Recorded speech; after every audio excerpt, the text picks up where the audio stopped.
I'll just mention awakening, then we can talk about cessation. For me, there has to be three components for an awakening. There has to be a deep sense of absence of self or no self.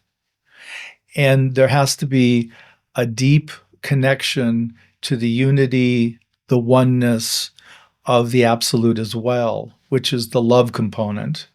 So there's the emptiness, the love presence, and then there has to be a third component, the recognition, this is who I truly am. And you can have any of those independently, which are helpful experiences, but I have to see all three for me to confirm a Kensho experience, an awakening experience. And there can be different depths. I talk about this in my book, Demystifying Awakening. There's 3 levels in the Zen tradition. So shifting to the Theravadan model, when I work with, like on the guided meditations I do on retreat, one of the ones I do each day is I do it deep into the absolute, but specifically focusing on the darkness, the absence, emptiness, the peace and stillness. And interestingly, it's the combination of absence, peace, and stillness that draw awareness deeper towards cessation.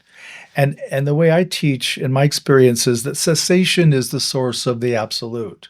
So it's the eye of the hurricane. It's that calm center from which everything arises.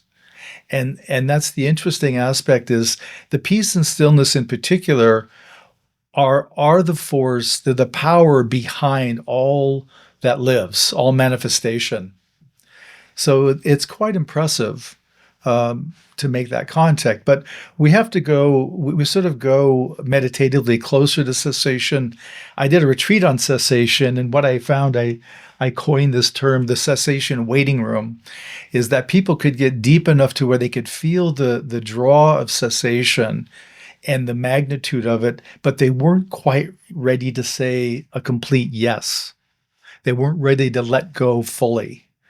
And so they abide in that waiting room, getting close enough to steep and realize it's okay, it's okay, it's okay, to where at some point they may be able to say yes. There still is a purification, but it's not the same as the cessation experience, which again is a very profound, lights out experience, merging into the source of the source or cessation.